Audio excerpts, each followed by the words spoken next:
It's great to have you join me on International Forum as we x-ray issues on the foreign scene, looking at the policies and laws, how it governs the foreign territory, and how politics is being made to help bring about good governance. Well, we're looking at the assassination of the Haiti president, Moise Jovenel, and what the implications are like on the Haiti politics.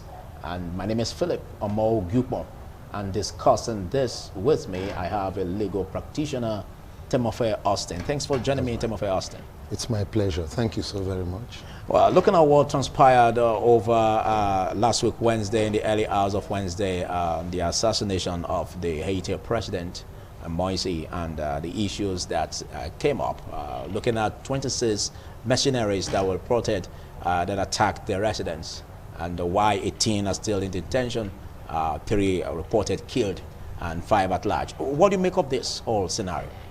Well, thank you so much. My perception, seriously, is that there are loads of issues in Haiti. Issues associated with bad governance, poor economic policies, poverty, large-scale poverty, and the fact that there's gross insecurity in Haiti. So those are the fundamentals that galvanized into what happened. Not to say that anybody is happy with what happened, but the country has had its fair share of bad governance. The Jovenel Moise, who was president until last week Wednesday, a young man in his 50s, has been alleged, to have not done so much to better the lots of the citizens. And then, of course, there is a Haitian who lives in Florida in the US, whose name is Dr. Christian Sanon, who has done so much in the past 1 year to show that he's interested in ruling the country. And he has been having a series of meetings, within Haiti and outside Haiti. He has been putting forces together, and he has even come out to say that his ruling Haiti is an act of God, that God had told him that he must take over from this president. And that's why he's the prime suspect, as it were. But more than that is the fact that, we hear now that there are lots of foreign interventions in the politics of Haiti, particularly from the United States, the Dominican Republic, and Colombia. That these forces came in, galvanized into a force, with a view to pushing away Moise from presidency. Now, to make matters worse is that Moise was in his home with his wife, relaxing, obviously having a field day. And these people just came in there, passed through the gate with some security cards, showed themselves as legal persons that could enter the president's home. And then as soon as they saw the young man, they released bullets on him. He died on the spot. The wife was not, okay, we would say the wife was lucky because she was rushed to the hospital, but she came out of it.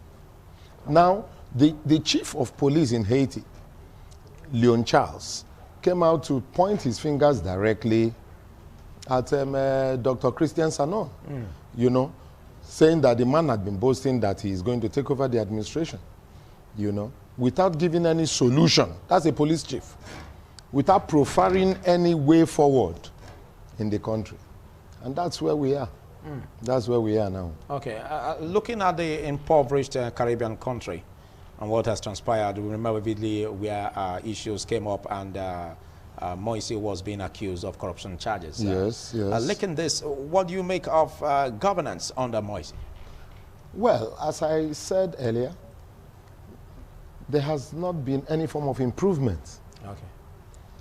Because the point is that when you vote in a president, the people naturally would expect a change. Yeah.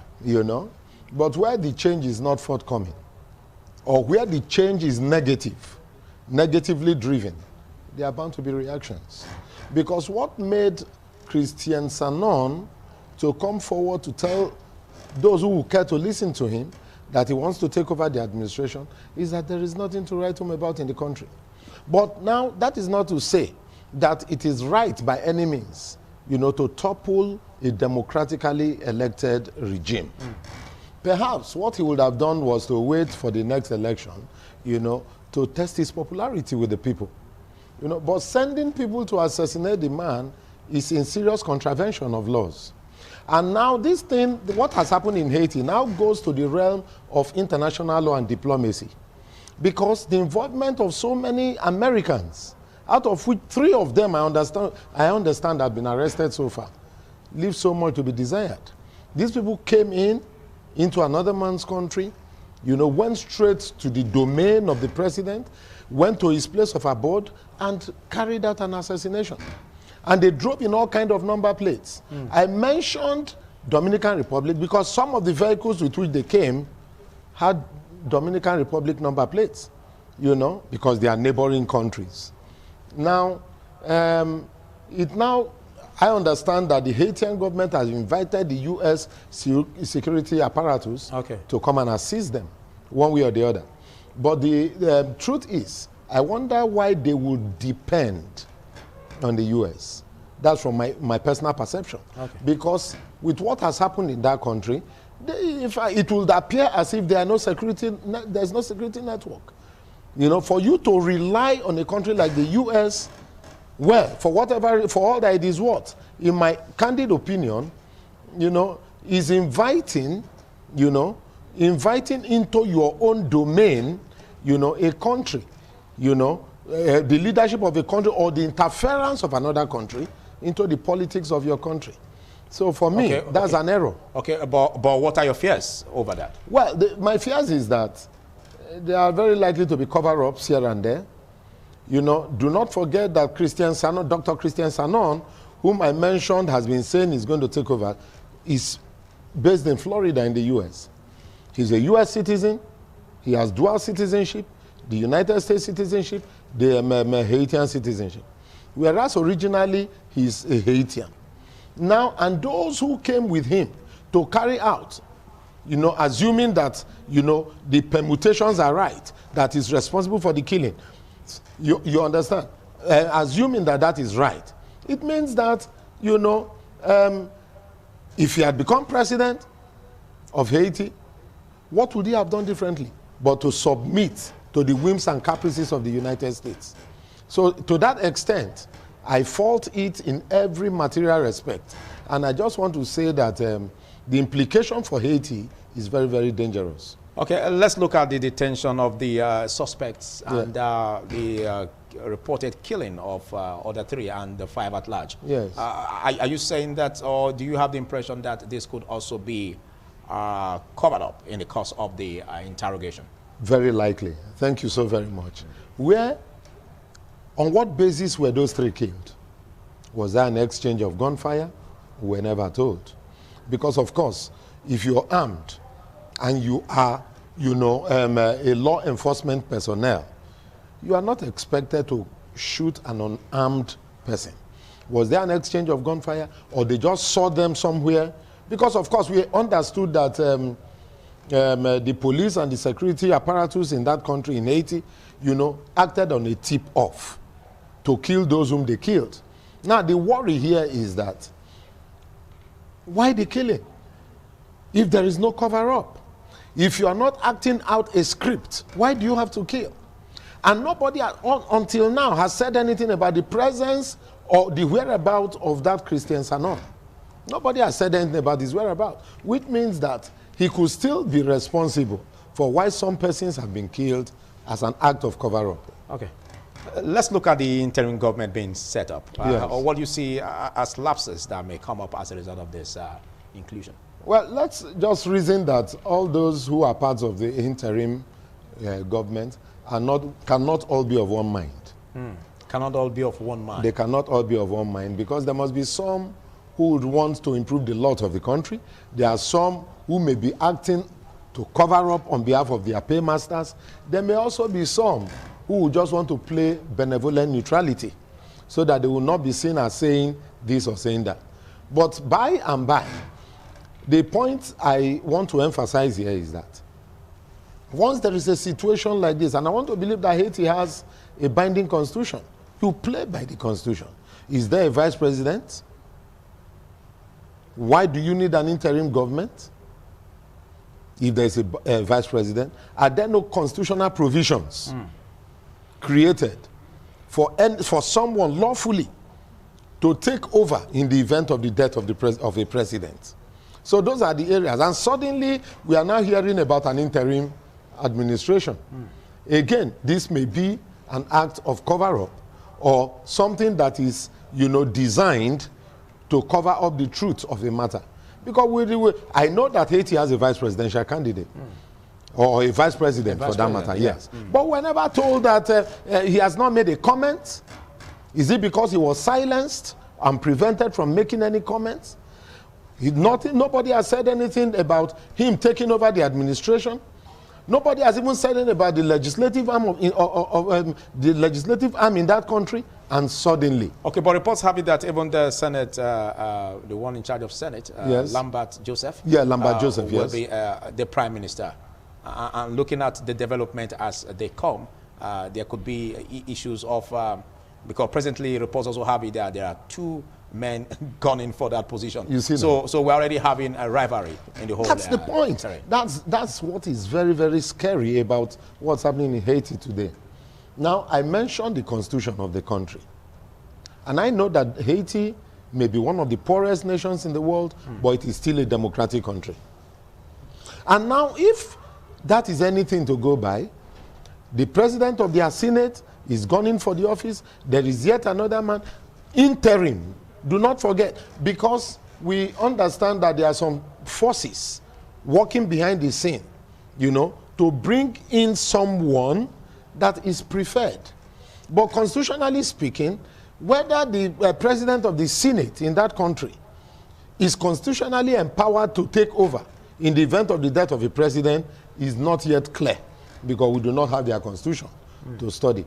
But the truth of the matter is that there's so much happening in that country that meets the ordinary eyes. Okay, let's look at conducting transparent polls, because the country is bid for legislative and presidential elections in September. Yes. What are your notices as this is really taking over events concerning? Exactly. This is really taking over events. The death of Giovanni Mossi has kind of put a stop on a lot of things that will happen between now and the month of November. Perhaps, just perhaps, if they are going to play by the Constitution, my point is that you do not need an interim administration. Then let the man who should step in, whenever there is a gap, step in now. Help, and of course we know that they have their election council. It's called an election council in that country that should conduct what we call a free and fair election. Now, in the absence of that, what is happening now is in contravention of the constitution of that land. Insofar as a president is assassinated, the next person constitutionally empowered to take over should immediately take over. And of course, the electoral body should still be in place to conduct election in November. If that is not done, I wonder if they are going to, if peace is anywhere near. Okay. You made mention of the fact that the interference from other countries, like America, for instance, coming in, isn't really a welcome development. But let's look at this aspect where the legislative and the presidential elections are forthcoming. Yes. Don't you think there's a role to play as Big Brother? No, the point is that they were invited. Okay. They did not just go there on their own. They were invited. Why they should be invited, only God knows. But my perception is that there is serious disorder in Haiti as we speak. Serious. In fact, I was reading a story about how a very large number of Haitians went to the U.S. Embassy in Port-au-Prince, the capital of the country, seeking visas. They had their passports. They said, let us go and eat asylum. Let's go and become refugees in the U.S. instead of remaining here. Which suggests irresistibly that the country, that peace is a far cry in Haiti, as it were. So,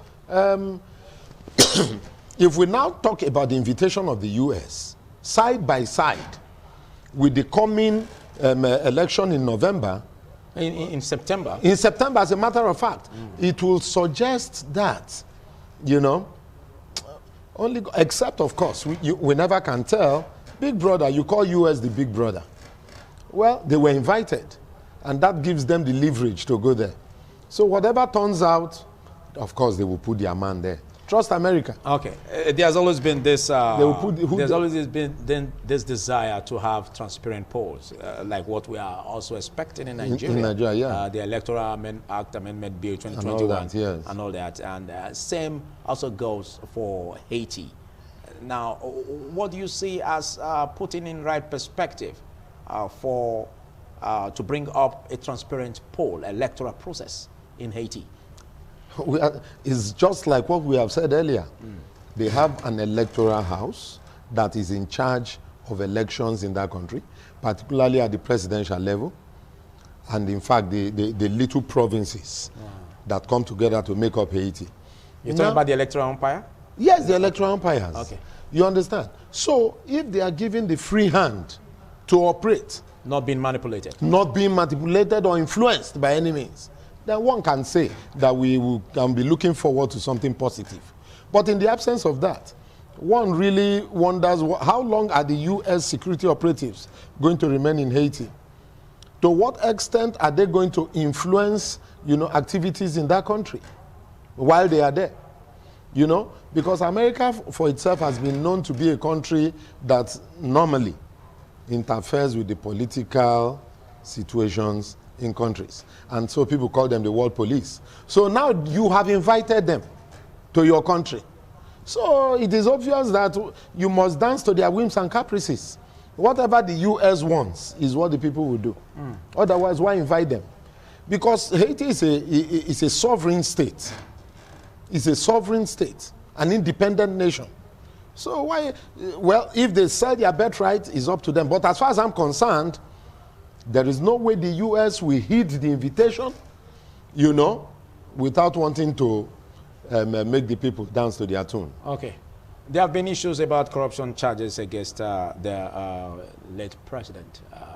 And there are also this burning desire that, well, let there be an adequate cutting down of the budget, being that the country is not really buoyant. Yes, exactly. And what's your notch in this direction, to have a lean budget, to have a budget that will not be bring room for suspicion? Because presently we have this challenge where accusations were made against the late president, and it could also be made against the interim. So what do you see as what should be done? It's like, one cannot answer the questions on corruption without making reference to what's happening back home here. Because I know that usually when you bring guests to discuss, you don't want them to step outside the bounds of the topic. Okay. Yes, I know that. But sometimes you can digress. Yes, sometimes you can digress. Now, today in my country, Nigeria, there's been broad-scale allegations, counter-allegations, insinuations, aspersions, and innuendos concerning corruption. Now, the electoral umpire, by virtue of law, the head of the electoral umpire must be appointed by the head of government. And of course, in English we say he who pays the piper dictates the tune. I see the same thing repeating itself in Haiti now. Because the interim government, they will summon this, they will summon that, the U.S. government. I can tell you that the presence of the U.S. in Haiti is not going to be restricted to security. Trust the U.S. It's not going to be restricted. They have their terms of reference, even before leaving the United States for Haiti. And they are going to, do everything possible to ensure. One of the problems that Giovanni Mossi had was that he was not dancing to the tune of the U.S. Perhaps he may not have died. And that's why his death is seriously questionable. Now, if you talk about the issue of free, fair, and credible election in Haiti, one cannot now begin to say. But, and the reason why one cannot say per se, is because they invited the U.S. security apparatus into their country. That is telling the world that they cannot on their own guarantee the security of lives and property. Now, I am saying that that is very likely to overlap into the issue of elections, which is just 2 months away. Just 2 months away. And now, if that is so, then the questions will naturally come up. Candidates are all over the place. The present Senate leader is there. The man I mentioned, Dr. Christian Sanon, is there. And 2 or 3 other persons. Now, tell me how the U.S. will go there, guarantee peace, and not think about their personal interest. It has happened all around the world, particularly with respect to the U.S. They did it in Iraq. They did it in Afghanistan. They do it wherever they go. So once they come in, they even in Saudi Arabia. Good thing for Saudi Arabia, you know, the leadership, the monarchy, you know, they dance to the whims and caprices of the U.S. So that you cannot, when you want to see a true Muslim country, you cannot find it in Saudi Arabia. You understand, sir?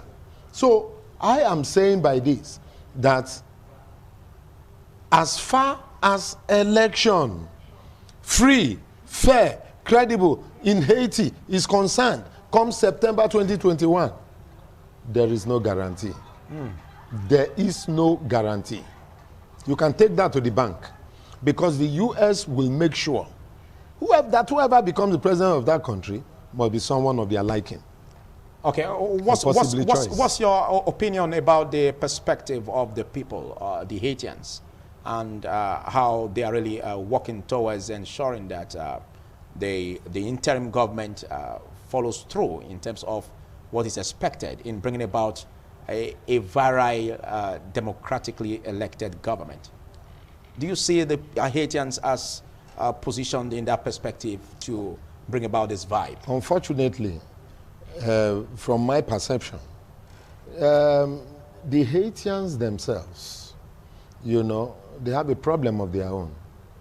Why? Why did I say so? Large-scale illiteracy, predominant in that country. Secondly, is it possible that the politicians must have been taking advantage, undue advantage of this? Oh, yes, that's exactly. The very scanty few that have been able to rear their heads above the rest, you know, will always, as it were, suppress them. They will, as much as possible, do everything possible to suppress. So the Haitians are not politically educated enough to be able to know what to do. The only thing is that they begin to feel the bite. Okay. Once hardship comes. Okay, in case you're just watching this international forum, and I've been having a chat with Atomafe Austin on the assassinated Haiti president and its impact on Haiti politics.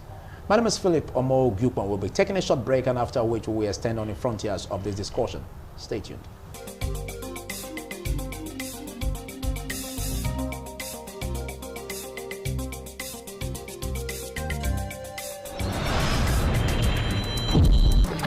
Ask whatever you want. It's International Forum, and I still have Austin Atomafe with me. Thanks for holding on. Thank you. Well, let's look at, like we were talking about the Haitians and how positioned are they for the elections and how they spur up. Let's look at the political parties, because over here we talk about the challenge of not being ideologically based. Exactly. Do you see that as also a challenge in Haiti? Well, that will definitely be a challenge, because that definitely is a challenge. Okay. And it has been a challenge in Haiti. Now, Haiti is a small island. In fact, in the Caribbean, it's a very little island.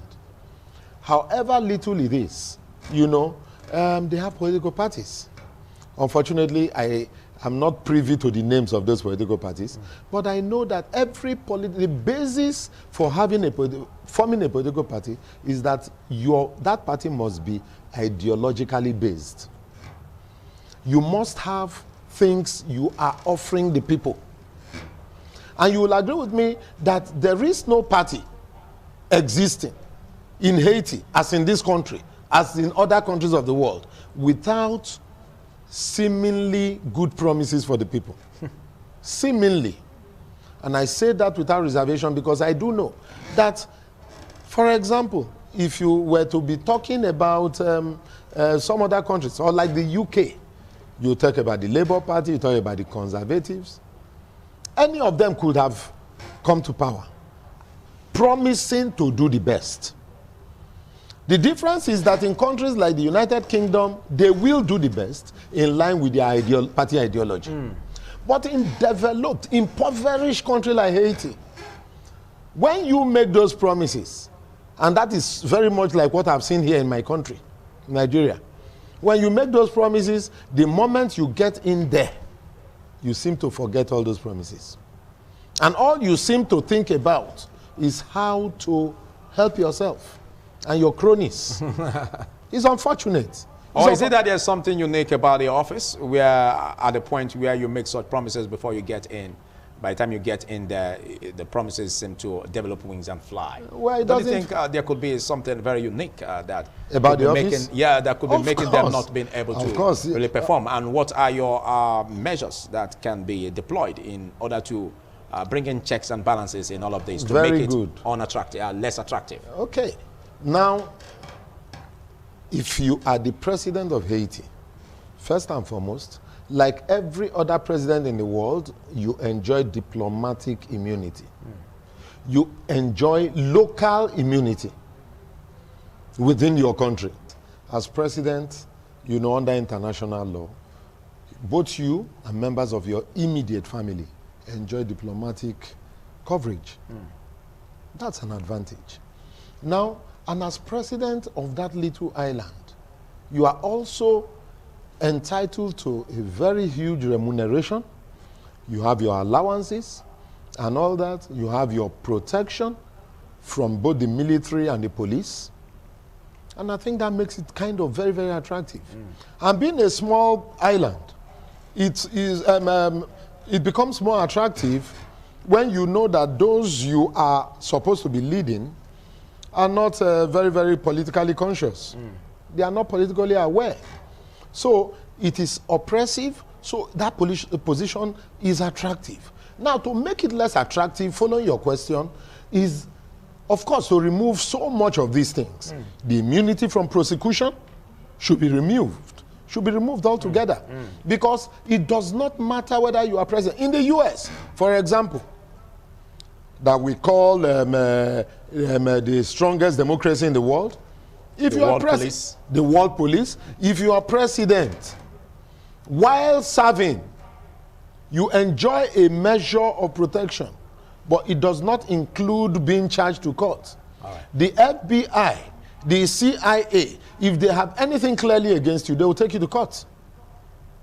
And you must answer to it. And that's one thing that can bring about a check. Okay, but if that comes up, don't you think that could also bring about some setbacks where interference could also lead to not being able to concentrate on the job? No. If you make I think that's why over this on this climb we are looking at this diplomatic immunity.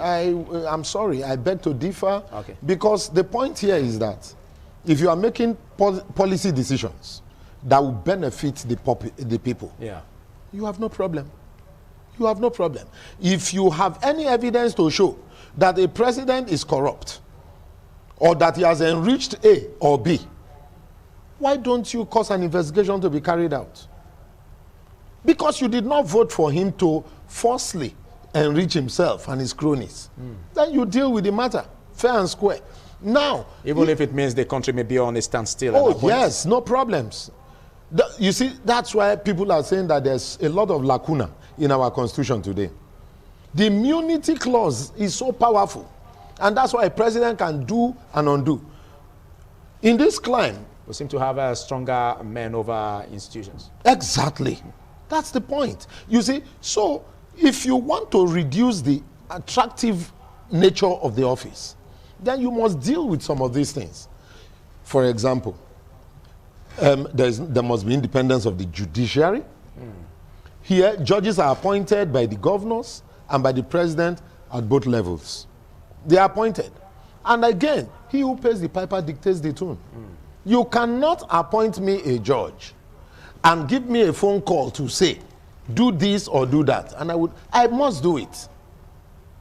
We keep saying independence of the judiciary, but is the judiciary truly independent? That's a question. Now, what about the legislature? They are not free from this. You will discover that both the executive and the legislature, they are working hand in hand. They will always tell you that we want to work with the executive so that, you know, things can go move forward. But at the end of the day, where a governor or a governor can move the House of Assembly to his government house, it leaves much to be desired. Okay. And that's the kind of thing that's happening in Haiti over the years. Okay. In all fairness. Okay. As we call it a wrap, what do you make? Because over here we also have these issues where some say, well, the legislative arm seems to be like an apron string to the executive. And for us to have this viral government in Haiti come September, where the elections will be rolled out, what's your notch for the legislative assembly? Well, you see, Haiti is just their political system, as it were, is very much similar to what we have here. Yeah. It's just that they are just a miniature aspect of what we have here. Now, the point I'm trying to make is that the legislature, in fact, I don't know how it's going to work out in Haiti because we are not there, but if I am to use my country as, you know, as a parameter for measuring Haiti, I would say that if you want the legislature to live up to their billings, then they must be free and independent. They must be able to operate independent of any influence from any quarter. You know, because if you are contesting an election to go to the legislature, for example, there is nobody that will sit as godfather over your election to ensure that you get there. Because if that happens, of course, the moment you are there, the moment you are called, you will pay heed. The moment you are told to do the contrary, you will do it. Because you know that someone put you in that place. Therefore, for Haiti now to move forward, they must look at their constitution. They must look at their constitution all over again and cause amendments to be made wherever necessary to ensure fairness and freedom for the legislature. Okay, what do you also take concerning the civil society groups in order to be like observers, for instance, as the election draws near? What's your advice and nudge, even for the international scene that will want to have their independent bodies to really monitor the elections? What's your advice? Very candidly, the civil liberty societies have been doing well, in fairness to them. But the point is that whatever they come out to say as their findings, they will naturally go to Haiti. Okay. They will be there. They will all be there. And of course, whatever they find out to be a problem, they will always come out to say it. Whether the world will work with what they find out is another matter. They've always come out to say, no, this election is not free and fair. We saw people snatching ballot boxes. We saw people carrying guns, you know, and doing this and doing that. They've always done so, you know, where necessary. But are they taken seriously? How can they influence elections in Haiti? How? Other than give their reports at the end of the day. And by the way, most of the time, even when they come out to say that, oh, what we saw here is free and fair, what about the electoral umpire? Who will pretend? Because those observers are likely not to be there when ballots are counted. The ones we watch on screen, 1, 2, at the end of the day, the thing goes in there and you are hearing something different. Nobody's been able to do anything about it.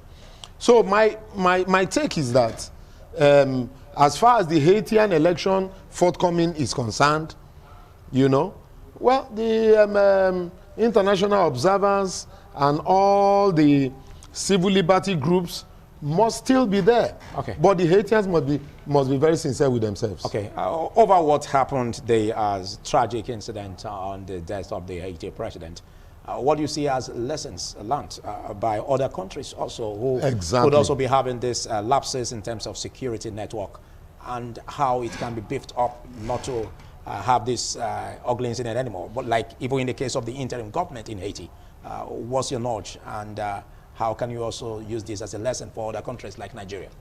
Well, I just have this to say, that if you are working for the people, whether you are interim or you are elected, if you are working for the people, it will speak for itself. The people will see and come out to say that they are satisfied with what you're doing. It is only when that is not so that you begin to surround yourselves with all kinds of security apparatus and operatives, because it's a lesson for us here, particularly in this country. Because I'm not alone on this. So many people have been saying it, that the country, our country, for example, you know, has been bastardized by corruption and undue influences. Undue influences. And yet, nobody's been able to talk. The reason being that people are talking, though, but on a very minimal scale. You know, because those who know that they are doing wrongly in the country, you know, we always surround themselves with protections, forgetting that power is not permanent, but the people actually own the power.